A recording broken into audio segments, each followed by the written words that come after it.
A melhor palavra pra fazer piada é enzima, cara. Porque se tu deixa acumular, fica uma em cima da outra. Se você tiver um equipamento que você confia, funciona. Eu não confio no meu, então... Gelatina igual tempo em pó. Melano igual decocção em grão. Desde que eu prometi a Keush, eu nunca mais prometi porra nenhuma. Momento arrombado. Arrombado. Momento arrombado. Começa agora o programa que dissipa mitos e enfrenta até os temas mais difíceis do mundo da cerveja. Apresentado pelo grão mestre das piadas ruins, Henrique Boaventura. Posso falar a besteira que eu quiser aqui, que tá tudo em casa. Na companhia de pessoas mais inteligentes que ele. Esse é o Braçagem Forte. Alô, Lloyd, Henrique Boaventura aqui e chegamos a mais um episódio de Perguntas e Respostas. Versão, volume, edição 15. 15, olha só, já faz... é que houve um tempo que a gente fazia 2 por ano. Agora é somente 1 por ano. Mas agora, nesse momento, estou aqui solitário.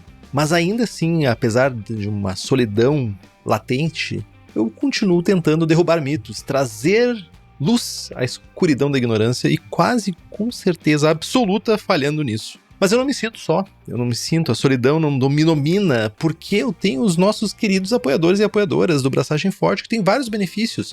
Temos sorteios de equipamentos, livros e merchan exclusivo, participação no melhor grupo WhatsApp cervejeiro do país, acesso ao Julgando Forte, que é a nossa iniciativa de treinamento e aperfeiçoamento de avaliação de cervejas, que nós tivemos ao longo do ano, Dude, nós tivemos ao longo do ano outras cervejarias e tivemos a Stannis em 2 edições, e você ainda pode ter acesso às cervejas da Stannis, acessando o site stannis.com e usando o cupom BF12 para ganhar 12% de desconto, e eles enviam para o Brasil inteiro, então não perde essa oportunidade.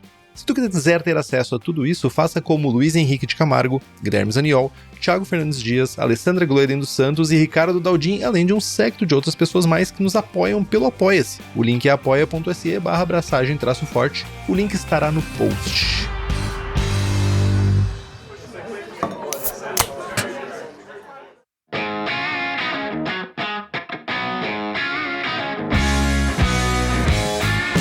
Começando, por as dúvidas dos nossos queridos apoiadores e apoiadoras, porque essas pessoas têm prioridade.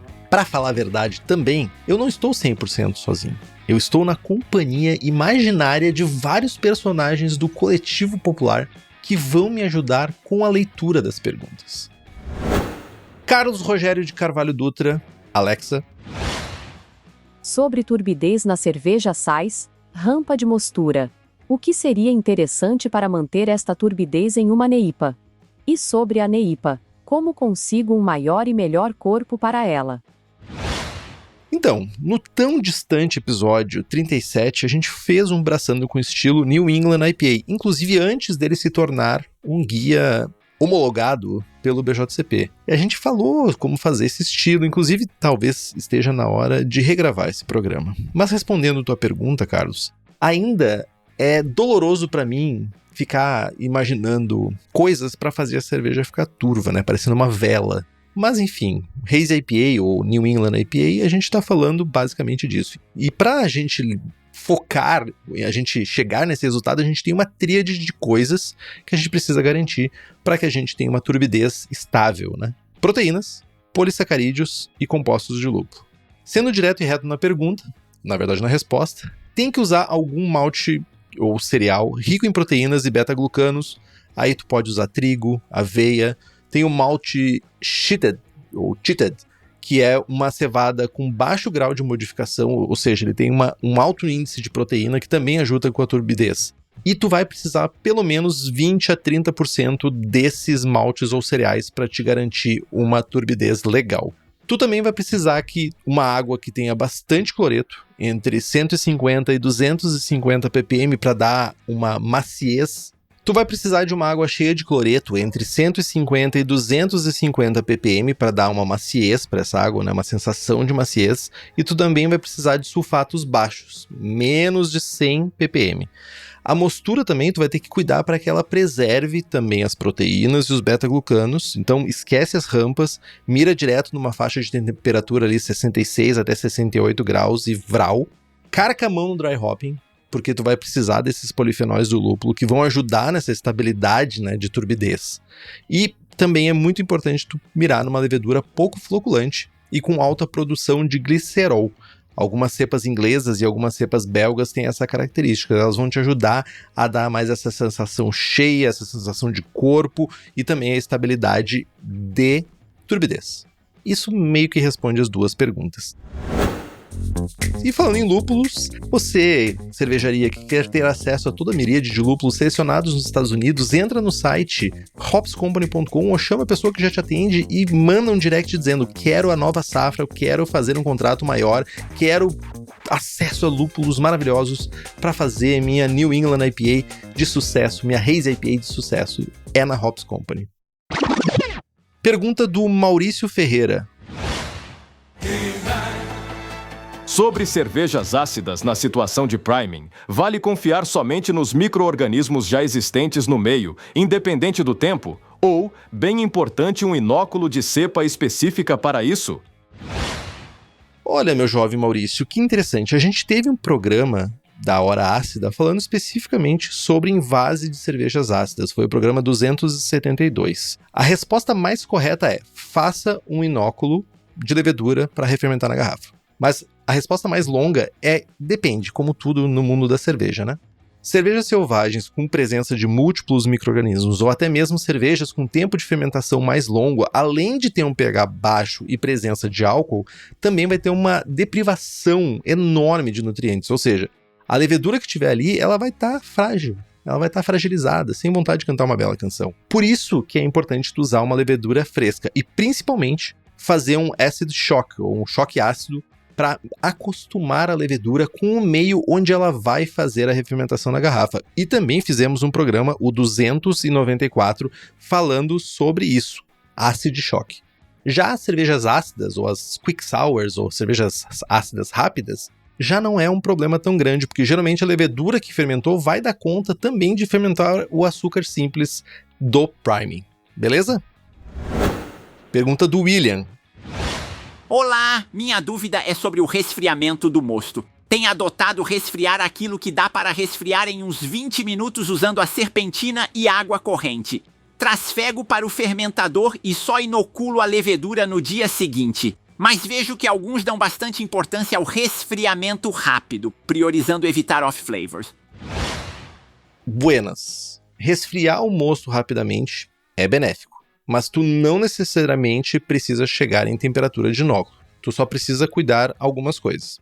Primeiro, fazer o choque térmico inicial para coagular as proteínas é importante. Isso geralmente ocorre com bastante facilidade, a não ser que tu tenha um chiller que ele está muito pouco dimensionado para o volume do teu lote. Fazer esse choque térmico vai ajudar com a estabilidade coloidal e também a estabilidade de sabores, evitando que tua cerveja fique com sabores de envelhecimento muito rápido. Outra coisa importante é referente ao resfriamento rápido e que é benéfico é a interrupção da isomerização do lúpulo. Abaixo de 80 graus, tu vai diminuir drasticamente a taxa de conversão de alfa-ácidos em iso-alfa-ácidos. Aí tu vai evitar aquele amargor indesejado na tua cerveja, né?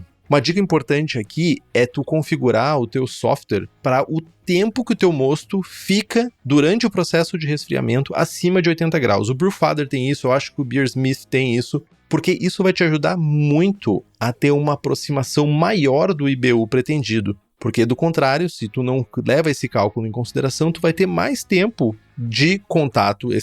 Enquanto estiver acima de 80 graus, tu vai ter isomerização acontecendo. Isso vai, de certa forma, gerar uma diferença no teu IBU pretendido. Lógico, isso é meio falho, IBU é meio falho, o cálculo de IBU é meio falho, mas isso é papo para um outro momento. Se tivesse feito uma pergunta sobre isso, eu teria respondido, mas enfim.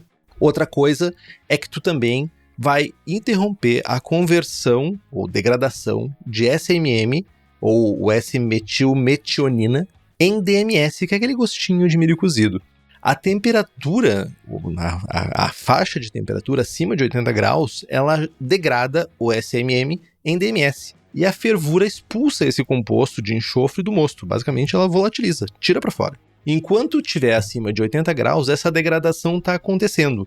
Mas se a gente demora muito tempo para baixar de 80 graus, em alguns casos, tu pode o quê? Como está acima de 80 e tu não tem mais uma fervura, não tem mais um movimento do mosto para expulsar o DMS convertido, tu ainda vai ter a conversão do SMM em DMS e ele vai ficar no mosto. Mas isso também vai estar muito relacionado ao malte base que é usado. Se tu usa um malte pale, raramente tu vai ter problema com DMS. Isso é geralmente um problema com malte pilsen, claro. A questão é que quanto maior o delta, quando a gente está fazendo resfriamento, quanto maior o delta, que é a diferença entre a temperatura do mosto e a água que está passando pela serpentina, ou seja, a maneira que tu está fazendo o resfriamento, mais rápido vai acontecer esse resfriamento. Então, até uns 50 graus é relativamente rápido. Tipo, a gente sabe que a gente consegue baixar. Então, para baixar de 80, então é questão de minuto. Mas depois disso começa aquele sofrimento, tu começa a baixar muito gradualmente, principalmente em regiões onde a água é muito quente. Então o que eu faço eu sempre resfrio até uma faixa ali de 30, 35 graus, mando pro fermentador e termino na geladeira. Termino de fazer aqueles últimos, 20, 15 graus, eu termino na geladeira e de boas. Simplesmente tenha boas práticas de sanitização e tu não vai ter problema nenhum. Pergunta de Alexandre Souza. Foge um pouco do tema abraçagem, mas seria uma dúvida de mercado. Hoje vejo várias cervejarias com bons exemplares da escola alemã Frauleinfeld, por exemplo. Porém, sofro em achar bons exemplares da escola belga, especialmente as monásticas ou inglesas no mercado em quantidade. Adaptações ao mercado brasileiro, falta de referências de cervejas frescas, dificuldades técnicas ou um pouco de cada? Alexandre, tua pergunta é algo que ecoa na minha cabeça com uma frequência que tu não tem noção. E eu não tenho uma resposta baseada em fatos ou pesquisas, eu tenho uma opinião. E a opinião é minha, né? O que eu penso é que é um rolê meio, sabe, as cervejas não fazem porque ninguém consome ou ninguém consome porque as cervejas não fazem. Se a gente perguntar para cervejarias, a primeira resposta sempre vai ser: ninguém consome, por isso que eu não faço. Se a gente pergunta para os consumidores, eles vão dizer: eu não consumo porque não tem para vender. Mas eu acho que ainda tem uma relação cultural. A gente ainda está muito amarrado a questões de lúpulo, né? A cerveja lupulada ainda é uma coisa que está muito em voga, está muito presente no nosso consumo, o que não é ruim, mas limita que outros estilos focados em leveduras, como as belgas, ou até em delicadeza de malte, como as inglesas, ganhem um espaço perante essas outras cervejas. Talvez com caseiros e caseiras fazendo esses estilos em casa e com incentivo de programas como Braçagem Forte, que já fez, que a gente tem a nossa brincadeira lá do BJCP Score, de fazer todos os estilos do BJCP. Eu sei que o Jamal do Beer School e o Leandro do Cerveja Fácil também tem essa pegada de incentivar a fazer estilos diferentes. Talvez isso acontecendo seja uma mudança que ocorra de dentro para fora. Naturalmente, se a gente tem caseiros e caseiras fazendo cerveja diferente, fazendo belgas boas, fazendo inglesas boas, naturalmente o mercado vai também querer ofertar isso porque essas pessoas estão consumindo isso. Mas eu acho que é um movimento gradual que vai ocorrer. Falando, né, sobre leveduras, né, se a gente tá falando aqui sobre leveduras belgas, leveduras inglesas, você não pode dar desculpa de que não tem onde comprar essas leveduras para fazer cerveja, porque na Levitec tem tudo. Essa que é a grande questão, tem todas as leveduras que tu precisa, e ela também tem tudo para tua cervejaria. Tem desde consultoria até leveduras específicas, como leveduras para hidromel, cidra, uísque e cachaça. Então entra no site levitec.com.br e faz as tuas compras. Marcelo Arruda. No ambiente caseiro, fazer a lavagem dos grãos da mostura com água à temperatura ambiente tem prejuízo de gerar algum off-flavor ou só perda de eficiência em relação à densidade original estimada? Excelente pergunta, Marcelo. Sabe que no mundo da cerveja, né, a gente tem muito mito e muitos processos imutáveis que a gente acaba seguindo sem questionar, né? E esse rolê de temperatura de grãos parece ser um dele. O Denicon, lá no podcast Experimental Brewing, ele fala sobre isso. O que eles falam lá, o Denicon e o Drew Beecham, é que a água, né, a análise que eles fazem é que quanto mais quente, mais tu vai conseguir diluir açúcar que fica preso no grão, aumentando a eficiência. Essa é o mito por trás, essa é a regra que a gente segue, porque quanto mais quente, mais a gente vai diluir o açúcar que fica preso no grão. Mas tem uma coisa chamada limite de solubilidade, que vai determinar quanto de açúcar pode ser dissolvido em um líquido dada uma certa temperatura. Então, a solubilidade do açúcar não é um problema aqui, porque, primeiro, a gente não tem açúcar em formato sólido para ser dissolvido. O açúcar está já lá em formato caramelizado, um açúcar já é em formato líquido. Então, a gente não tem problema de solubilizar um sólido. A solubilidade da maltose é em torno de 67% a temperatura de mostura, que é a temperatura que a gente está fazendo o nosso mosto lá, né? Ou seja, a gente tem um limite de 2 kg de maltose em 4 kg de água, que seria uma densidade inicial de 1.300. Eu ousaria dizer que raras pessoas estão produzindo cervejas com uma densidade acima disso. Então, a não ser, se tu tá produzindo, ótimo pra você. Acho uma merda, mas enfim. Então, também não é um problema aqui a solubilidade da maltose. E o pessoal do Brulosophy já conduziu experimentos fazendo SPARD a temperaturas bem baixas, se tu for parar pra pensar, tipo 16 graus, que é uma exceção ter uma temperatura de 16 graus na nossa água que sai da torneira, por exemplo, aqui no Brasil inteiro, né, se a gente for tirar a temperatura média. Então, esse estudo, esse teste, esse experimento, ele mostrou que afeta muito pouco a eficiência, ou quase nada, e também não afeta o sensorial da cerveja. O que sim pode acontecer com a água mais quente, em alguns casos bem específicos, onde tu tem uma mostura que foi mal conduzida, ou, sabe, tipo, não teve o contato suficiente das enzimas com os grãos, é que tu tenha uma ação enzimática extra que leve a ganhar alguns pontos extras de densidade inicial. Mas isso não está relacionado à solubilidade, isso está relacionado a potencial de conversão por causa da água quente, que vai estimular um pouquinho a mais de conversão de açúcares complexos em açúcares simples.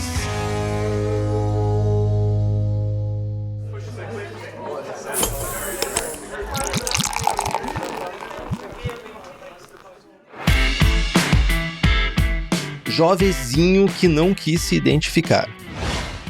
Como fazer uma smooth sour, tipo processo. Poucos querem saber, mas acho que tem gente que gosta dessa papagaiada. Boa gente não é. Primeiramente, não é cerveja. Segundamente, a gente tem um programa inteiro sobre o tema de smooth sours, que a gente fez o programa 194. Mas a gente vai facilitar, como num Telecurso 2000.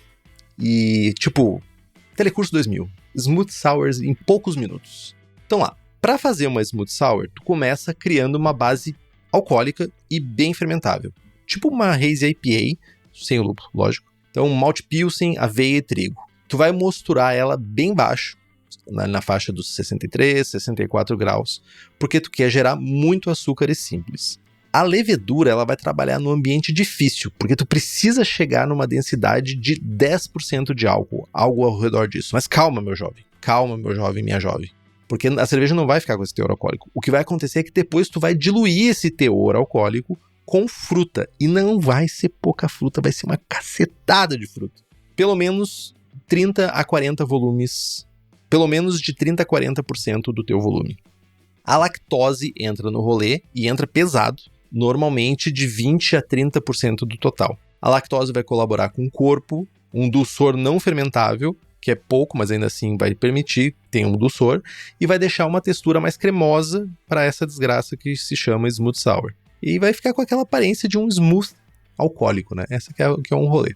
Depois disso, a gente vem com a etapa clássica de uma cerveja sour, fazer uma acidificação com lactobacilos, até cerca de um pH de entre 3.1 e 3.3, e só então a gente vai fazer a fermentação alcoólica usando uma levedura neutra, um S05, um Nottingham da vida, com bastante nutriente e oxigênio para garantir uma alta atenuação, mesmo no mosto muito ácido e concentrado, que a gente já ouviu falar, a gente está em 10%.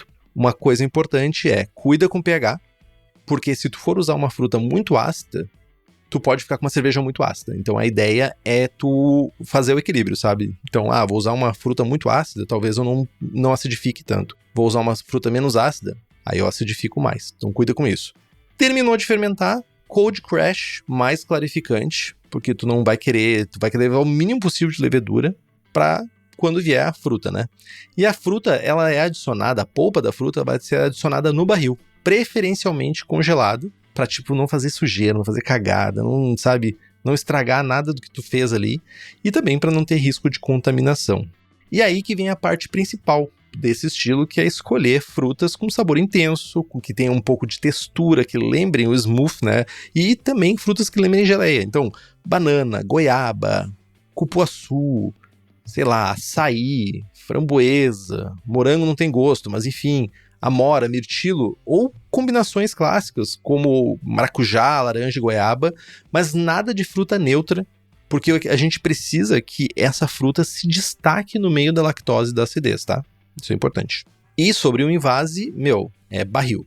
Não faz garrafa, não faz lata, porque a chance de virar uma bomba de mão é gigantesca. Então, para resumir, é relativamente simples, mas, enfim, não é cerveja. Base alcoólica, lactose, acidificação e peso de polpa de fruta é uma smooth sour. Mas lembrando, não é cerveja. Passando agora para o pombo correio, sinal de fumaça e telegrama falado, que são as perguntas que vieram de outras formas, não necessariamente nos nossos apoiadores e apoiadoras do Braçagem Forte. Marcos Kimmich. Correlação ou não entre FG e corpo? Exemplo, com uma Ordinary Bitter e uma Belgian Triple. A FG, ou a densidade final, ela está diretamente ligada à quantidade de açúcares não fermentáveis e, consequentemente, ao corpo da cerveja. Então, se a gente tem uma densidade final maior, tu vai ter mais açúcar residual, mais sensação de corpo, mais dulçor e mais viscosidade. Por outro lado, quando tu tem uma densidade final menor, tu vai ter menos açúcares residuais, menos sensação de corpo e uma sensação mais seca na boca. Mas ela não é o único fator que determina o corpo na cerveja. Nós temos os beta-glucanos e as proteínas, que estão presentes, como a gente falou antes, em maltes e cereais como trigo, centeio, aveia em flocos. Todos esses cereais eles aumentam a sensação do corpo pela viscosidade, mas sem aumentar a densidade final. A maltodextrina também adiciona corpo e cremosidade, né, aquela sensação de cremosidade, mesmo fermentando pouco. Quase não vai mexer na tua densidade. Vai ter algumas leveduras que têm uma produção maior de glicerol. Algumas cepas de Kveik, algumas cepas belgas e algumas inglesas, elas também produzem mais glicerol, que também aumenta essa sensação de corpo. A gente pode fazer ajustes de água, trazer mais cloretos ali na faixa dos 100 a 200 ppm, que trazem uma sensação de corpo maior. Por outro lado, né, o sulfato alto traz uma sensação mais seca. E até mesmo a carbonatação. Cervejas com menos carbonatação têm uma sensação de corpo maior. Essa, basicamente, é a relação, ou não relação, né, de densidade final e o corpo. Não é uma linha reta. E não é simplesmente FG alta. Enfim, não é simplesmente mirar em densidade final alta para ter mais corpo. Tu pode olhar para outros lugares. Lucas Silva Net. Tempo de fermentação. FG estabilizou. Já pode fazer cold ou faz algum sentido deixar mais? Pergunto porque vejo algumas receitas no Brewfather, de 10 a 20 dias a 18 graus nos gringos. Tem algum ganho de deixar mais tempo? Então, Lucas, em linhas gerais, se tua fermentação foi saudável, tu fez um pitch correto, controlou a temperatura, tua levedura estava lépida e faceira, de 2 a 3 dias de estabilidade na fermentação, sabe, não baixou mais nenhum ponto, tu mediu 2, 3 dias seguidos, a densidade final tá igual, já pode mandar pro cold. Tem algumas exceções. Fermentação que teve problema, cepas específicas que podem expressar mais acetaldeído, diacetil, enxofre. Com isso, estender um pouquinho esse período pode ser benéfico. Mas assim, é melhor mirar em fazer uma fermentação correta, uma fermentação certinha, do que tentar resolver os problemas depois com o tempo de maturação. Em linhas gerais, esse tempo extra só vai ser benéfico nos casos que tiver off-flavor, que a gente está mirando numa reabsorção da levedura, né? Tirando isso, tu não tem grandes benefícios. Eu penso no Brewfather, olhando para o Brewfather nas receitas, que tem esses tempos mais longos, porque eu acho que eles tentam estabelecer um processo único que funcione em qualquer caso. Vai ter aquela pessoa que fermenta com controle, pitch correto, e também vai ter aquela outra pessoa que faz a moda caralha e fermenta de qualquer jeito. Então eles meio que miram para funcionar para esses dois perfis. Estou imaginando aqui. Flow Brewing. Como não molhar todo o chão da casa? Eu entendo esse sofrimento, real, assim. É um dos momentos que eu mais passo raiva fazendo cerveja é com o pinga-pinga de torneira e mangueira, é bag gotejando quando sai da panela, sem contar a parte da limpeza, né? Um dos caminhos que tu pode seguir para melhorar isso é otimizar e organizar teu espaço. É o primeiro passo. Cara, tem uma torneira próxima da tua panela, uma bacia para colocar as peças que tu tá usando que vão estar sujas do processo, ou até mesmo uma pia mais funda para te botar as peças lá. Essa bacia também ajuda na hora de transferir o bag, para quem sabe faz cerveja com saco ou até mesmo com cesto, tu bota embaixo, levanta e não vai ficar pingando. Tem uns tapetes emborrachados também para cozinha que ajudam a não sujar o chão, ou se sujar o tapete, só lava depois ou compra um metro de novo, sabe? Isso também ajuda para não fazer aquela lambança e não sofrer com isso. Também tem um outro caminho que é tu partir para uma solução all-in-one que tem um fluxo otimizado, sabe? Como a linha para caseiros da Easy Brew, que tem equipamentos automatizados que te ajuda muito. E aproveitando que estou falando da Easy Brew, eu queria falar sobre filtração. As cervejarias profissionais contam também com equipamentos robustos, como filtro de discos, terra de atomácia ou membranas para garantir aquele brilho e estabilidade da cerveja. Só que essas soluções, embora façam uma boa filtração, têm vários problemas. Só quem já trabalhou no Invase sabe o que é o perrengue quando o filtro começa a entupir, começa a subir demais a pressão. Além do que, são equipamentos muitas vezes que são caros para a produção de pequena e média escala. Aí que entra a mais recente lançamento da Easy Brew, que é o nosso patrocinador querido e amado aqui, que inovou mais uma vez com um conceito totalmente novo de filtro para cervejaria. Ele pode ser montado diretamente na linha de invase e filtra partículas de até 5 micras, trazendo um resultado fantástico para a cerveja, deixando ela muito mais atraente para o cliente e ainda aumentando o shelf life. Esse novo filtro tem um custo e complexidade de operação muito mais baixo do que um filtro tradicional de terra que já é usado. Então você que é nosso ouvinte, é dono ou trabalha numa cervejaria, precisa conhecer essa novidade. Entre em contato com a equipe da Easy Brew e se surpreenda com essa solução que vai dar todo um brilho, padatos, na tua cerveja.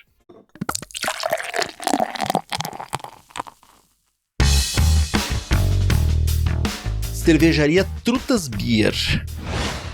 Por que poucas receitas utilizam o malte Carapils? Carapils? Vamos lá, é uma boa pergunta. Eu não sei se eu tenho uma resposta para isso, mas eu tenho uma percepção. Primeiro, para quem não conhece, Carapils é um malte especial da Weyermann. Ele não tem poder diastático. Ele é um malte claro, ele tem entre 1.5 e 3 Love Bond e contribui com retenção de espuma, corpo e pode ser usado até 10% do grist. E ele também contribui com leve dulçor, um caramelo claro, mas é muito sutil, assim. A percepção que eu tenho é que, em geral, a gente tem dois perfis muito distintos de cervejeiros e cervejeiras. Tem uma galera que gosta de usar 95 maltes na receita sem entender o que contribui. Vai lá e pega um livro e vê que tal malte contribui com isso, outro malte contribui com aquilo e começa a empilhar malte em cima da receita, sabe? Empilha até sabe, que tem uns 200 mil maltes diferentes. E tem uma outra galera que usa muito pouco malte especial e não saem dessa zona de conforto. Eu acho que o ideal seria o caminho do meio. Tipo, entender para que cada malte especial funciona, como é que ele ajuda, e usar ele como uma ferramenta. Outra questão interessante é que é raro o cervejeiro e cervejeira caseira ter problema com retenção de espuma. E quando tem, apelam para outras opções, tipo botar trigo, alguma coisa do gênero. Geralmente, se deu um problema com espuma, geralmente alguma coisa no processo, fez um descanso proteico muito longo, usou muito milho, alguma coisa assim que afeta a espuma. Mas, em linhas gerais, não é um problema comum ter problema de espuma. Então ele no final das contas, o Carapils ele é uma ferramenta interessante para ser usado em cervejas, pode ajudar, inclusive para quem está começando a fazer cerveja sem álcool, quem está se aventurando nesse mundo de cerveja sem álcool, tu pode ajudar, tentar usar esse malte para ajudar na estabilidade da espuma, que é um problema geralmente em cerveja sem álcool, né? Então tu poderia usar esse malte específico para esse cenário também. E é isso, acho que conseguimos passar por todas as perguntas. Espero que tenham respondido ou ajudado, pelo menos, e nos vemos ano que vem com mais uma sessão de perguntas e respostas. Na verdade, tem mais um programa depois desse, que é o de final de ano, mas sobre perguntas e respostas, por hoje é só. Nos siga no Instagram, estamos no Spotify, Apple Podcasts, YouTube Podcasts, Deezer e todos os agregadores. E se você puder fazer um review, é muito importante para nós. Nós vamos mais longe, nós somos recomendados para mais gente. Compartilhe o episódio com seus amigos, tem dúvida, sugestão de pauta, crítica, quer anunciar a sua empresa ou seu produto, e-mail para contato@braçagemforte.com.br ou mande uma mensagem para nós. É isso, Henrique? É isso. Braçagem forte, braçagem forte.